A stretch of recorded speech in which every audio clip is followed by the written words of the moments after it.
Hey guys, how's it going? Sorry for the long delay. I've been kind of tied up with some personal issues. Had to move, and been under the gun with my current boss. Just a brief explanation on one occurrence that I know I mentioned in my most recent video. I did tell you guys I was considering going back to Horizon. It became part of the process, I guess you could say, in negotiations. I did talk to my current employer. Told him that I was going to go probably back to Horizon. Of course, he was like, no, let me see what I can do. At the end of the day, it was just part of the negotiations, and we were able to work out our differences. And of course, in this case, it was just money. And as a matter of fact, it's actually gotten a lot better for me. I've gotten a few extra customer deliveries. Customers that just need their trailers delivered, and it's not in the area that I live in. It's going out of state and going to long distances. So it's worked out for me where I make a significant more amount of money, so it's worth it. They're coming here and few and far between, not necessarily all the time, but they come in enough that on a monthly basis they make a significant amount of money for me to say, it's worth me just staying where I'm at. So for those guys that had those questions, no, I'm not going to go to Horizon. Last couple of runs I had to do that were quote unquote special runs, they made a huge difference. So that kind of settles it for me. And I still got a little bump in what I was looking for on my regular runs. So off to the next subject. That I had another guy make a question. I thought it was a good idea. I know there's a lot of guys that just know about this. I do too. But I figured, let's just put it out there, because a lot of guys are new to the diesel world. I'm not. I've had diesel trucks since, the late 90s. One of my first diesel trucks was a 1994 F350, and that was before they had turbos. So that was I think that was my first diesel truck. And so from that point on, I've had diesel trucks on and off, and as time has progressed, I've gotten away from gas trucks altogether and just personally had nothing but diesel trucks because that's what I prefer. But during the course of this experience, I've also done a lot of tinkering with them. I've deleted a lot of my trucks that I used to have, and the question has come up, what about deleting the truck? Officially, I'm going to make this official, guys. Officially, let me put it here in a way that most people will understand my point of view, and don't misunderstand this. Sarcastically speaking, you're not supposed to delete your truck. If you understand what I'm saying. So, being that said, that's my official quote-unquote position. Let me just talk a little bit about deleting. One of my, let me see, is it one? No, both trucks I had using RV transporting 10 years ago, which one of them was an 06 F350, which was a 6-liter, which was a good truck while it ran. It just had some issues, and I was fortunate enough that it got stolen. I was able to notice a significant difference in power, and one of the side effects is you get better gas mileage.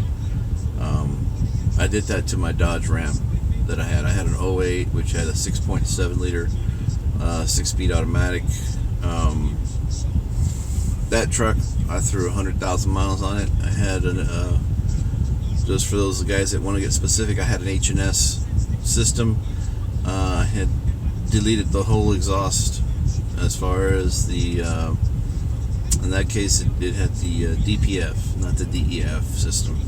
I even deleted, blocked off the EGR. I had it upgraded with intercooler tubes, intake. I had the whole thing, the whole shebang on that truck. Tons of power. I had no problems pulling whatever I wanted, but in my younger days, when I had more of a lead foot, and I could say, you say I was kind of an a-hole every once in a while because I love the black smoke. I'd roll that smoke out, but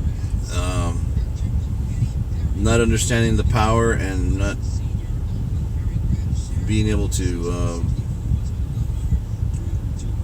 you got to be careful with it. So what happened is I ended up cracking the housing on my transmission on that truck, and it wasn't from peeling out, and it was just because I was pulling trailers, and when I was pulling the trailers I wasn't careful. I just lay into it because I had the power. I didn't care, and it still would give me a lot of better gas mileage, so I wouldn't have to work as hard when I was coming down the highway. But getting up to speed, sometimes I would get into it too hard. So I ended up doing that to the truck, and it wasn't the last truck I deleted, but I learned my lesson where I just had to kind of ease off of it. So a question came up, what about deleting? Well, these newer trucks, guys, if you delete them, one of the side effects also is that, for example, if I were to delete my truck, and let's just say it's on the thought process, doing that, of course,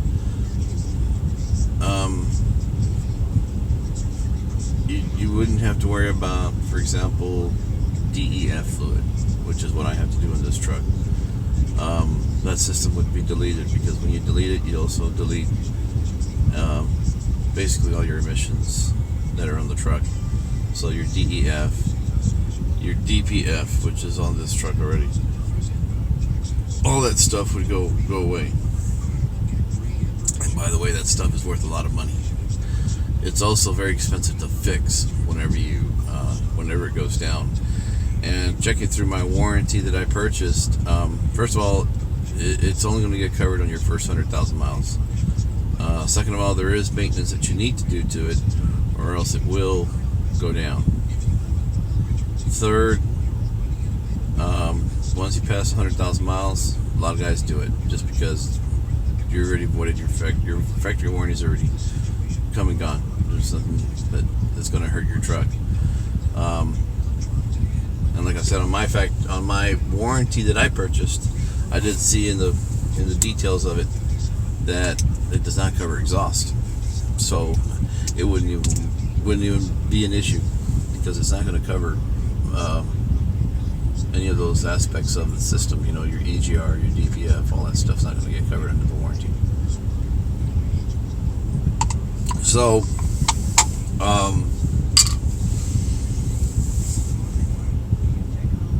that's kind of where you stand. You have to have a programmer. You have to, of course, run an exhaust. You might as well run it from the turbo back, because you can relieve some back pressure.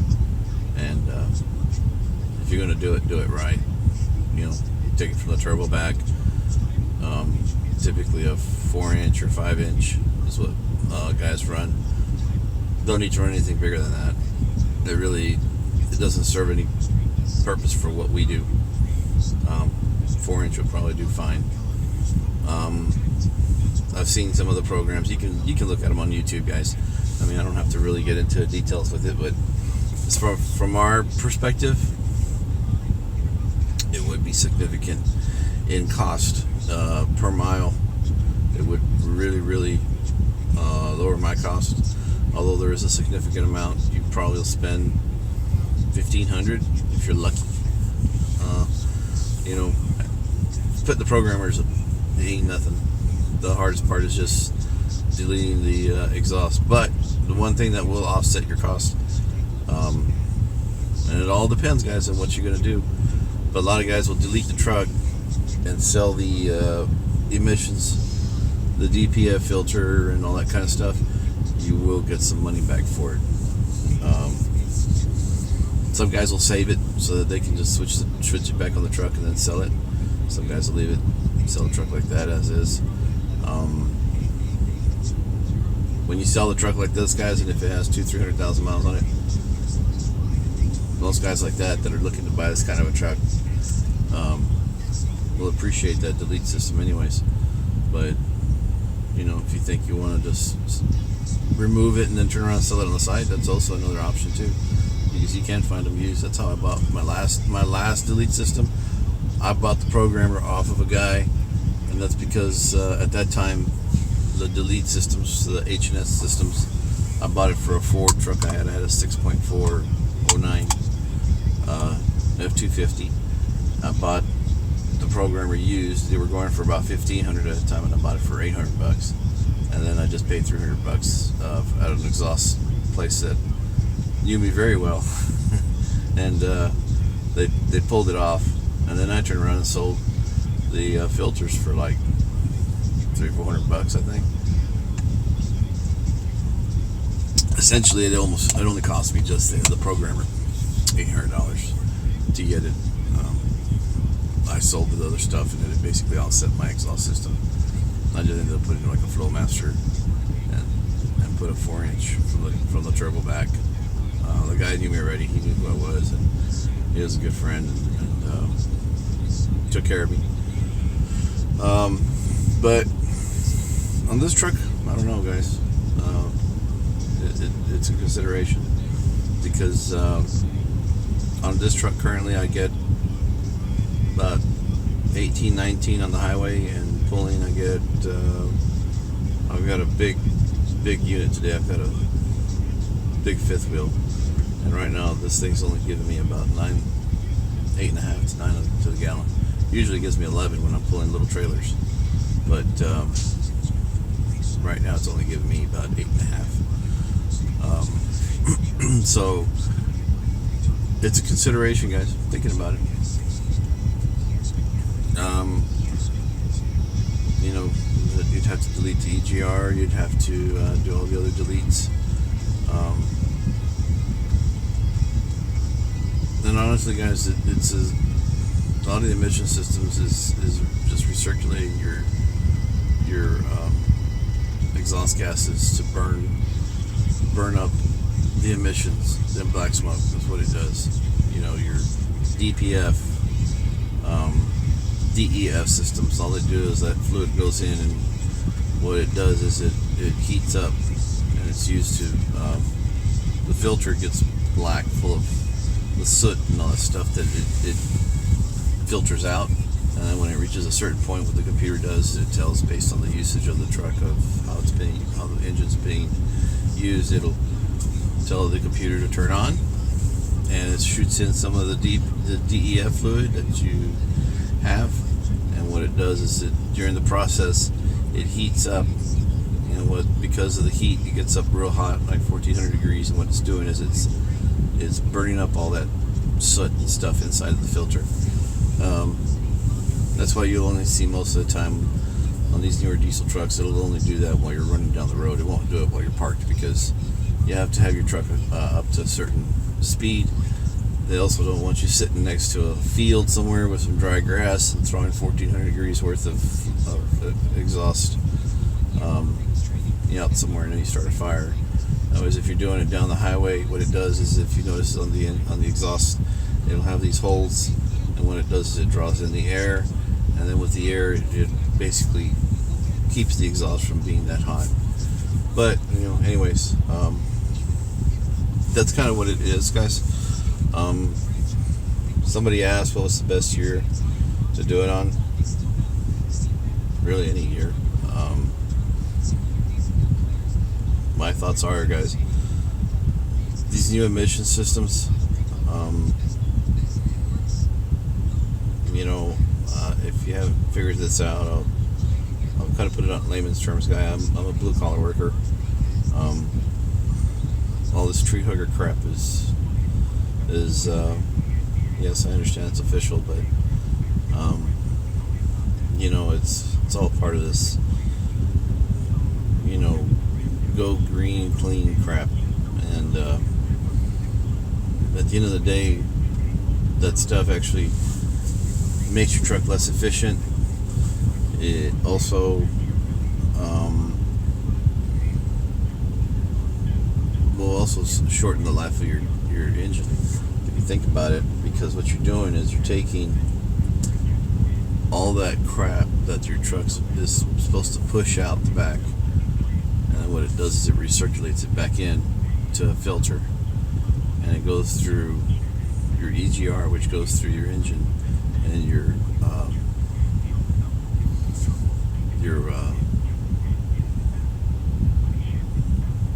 water system, your radiator, because it uses to in your EGR system, it circulates.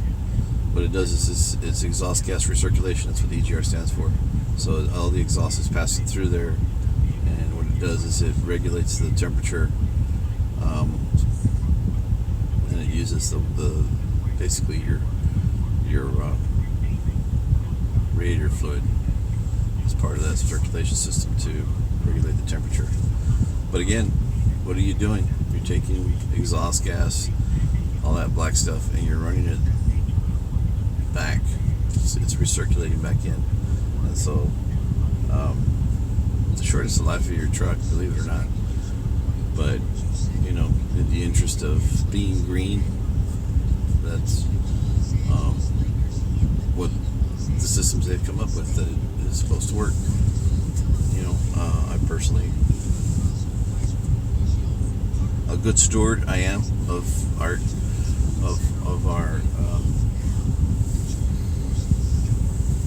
country, but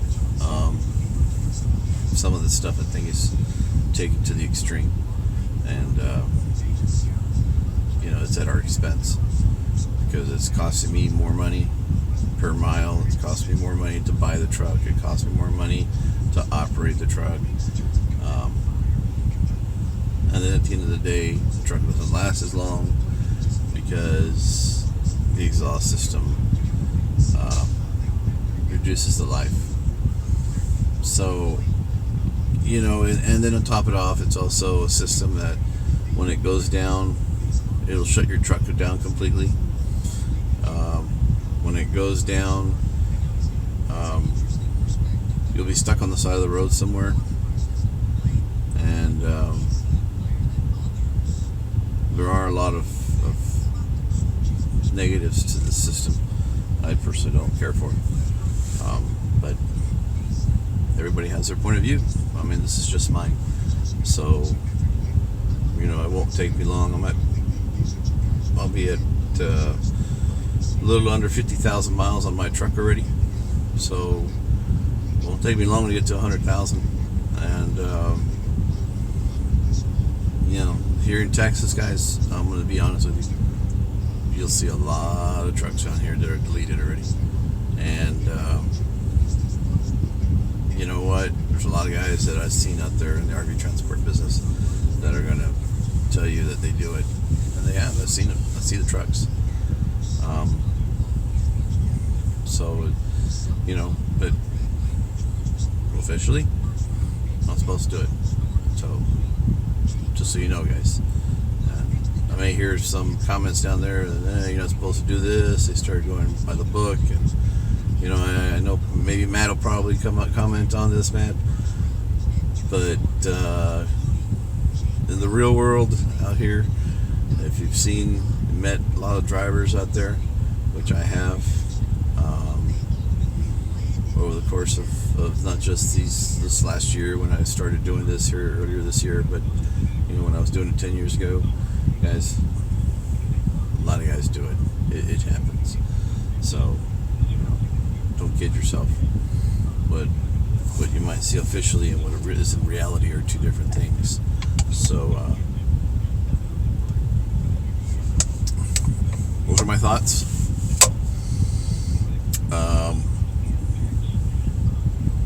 Somebody commented on me, what's the best year truck?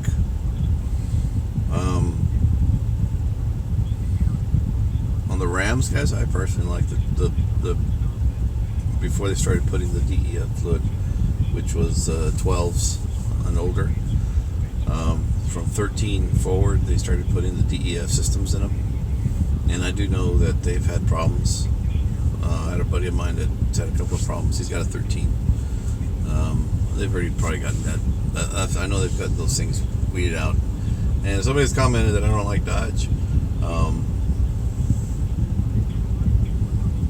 It's just a preference, guys. I'm not telling you that I hate it. I don't. I think Dodge is a good truck. I personally just don't like the way it shifts, to be honest with you. It's one of my pet peeves about the truck is the way the transmission shifts. Otherwise, it's a great truck. It gives awesome gas mileage, even with the emissions still on it. I just have a personal taste for Fords. That's just what I like. GM products, they're okay. I just don't personally care for them because of the front suspension. Because they're independent front suspensions. They're not solid axles like a Ram or a Ford. The last Duramax I had problems with the injectors. I didn't care for it. My buddy Paul, he had a 03, which was the LBZ model, and that truck went kaputs on him. I think I told you, I mentioned it too in a couple of my videos, and he's already subscribed to my videos too. So yeah, Paul, I'm bringing you up, but hey, bud, I'm just getting everybody know. You had problems with your Duramax. It didn't last, I don't think, even a month for him, and he turned around and got an F450. So it just, they have great transmissions.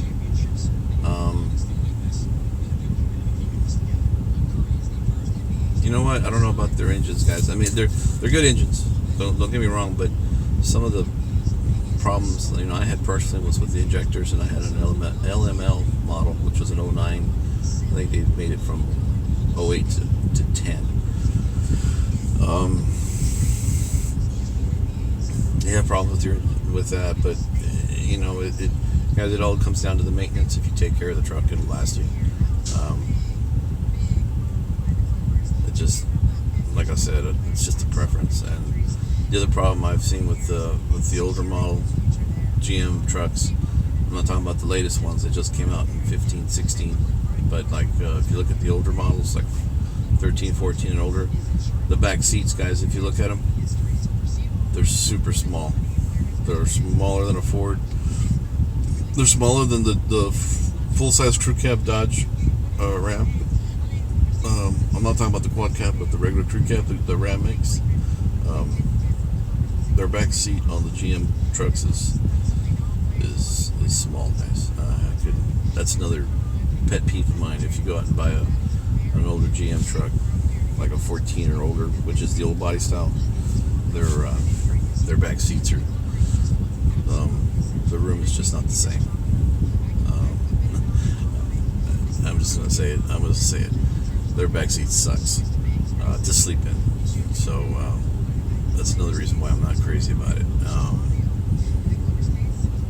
And it's just objective, guys. I love the way it drives. I mean, when the truck was running great on my last one, I love the smoothness, I love the transmission, I like the way it runs. But again, guys, I kind of look at them as they're nice trucks, but when I need a truck to work, I would rather have a Ram or a Ford. That's just my personal preference. I'm not saying they won't last, but my personal experience has not been very good as far as how they've operated under conditions when I've put them out there. So, anyways, those are my thoughts, guys, on deleting the trucks. I think one guy asked me what year Ford to buy.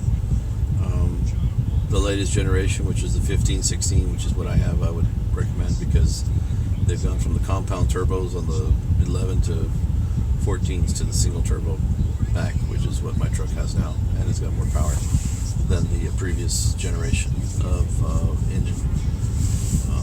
So, you know, if you don't have any problems with money, you know, a 15, 16 would probably be more ideal than the older 11, 14 models. They've kind of taken the bugs out of it and they've worked them all out, which is what I like to. It's one of those things that if you buy a truck, that's one of the reasons why I don't want to buy one of the newer generation Super Duties right now. Give it a couple of years for them to work all the bugs out and get all the you know, newness of the truck over with. In other words, they need to get all those factory recalls and all that stuff. Usually the first year or two is no good, just kind of like the way the 11 came out was no good. Same thing here. You gotta wait about a year or two and then, you know, get all that crap worked out. So, you know, this is the last couple of years they made it. That's usually the best ones. They've got all the bugs worked out and they're pretty reliable at that point. But anyways, guys, I hope that helps you out. I should hopefully start making more videos now that I've got some of my personal stuff out of the way, and hopefully you guys will enjoy it. If you have any comments or questions, give me a thumbs up if you like it. If you like my videos, subscribe to them, and keep going from here, guys. So I'm gonna get back to sleep and get back to getting on the road here in a few hours. All right, man, y'all take care. Have a good one. Be careful.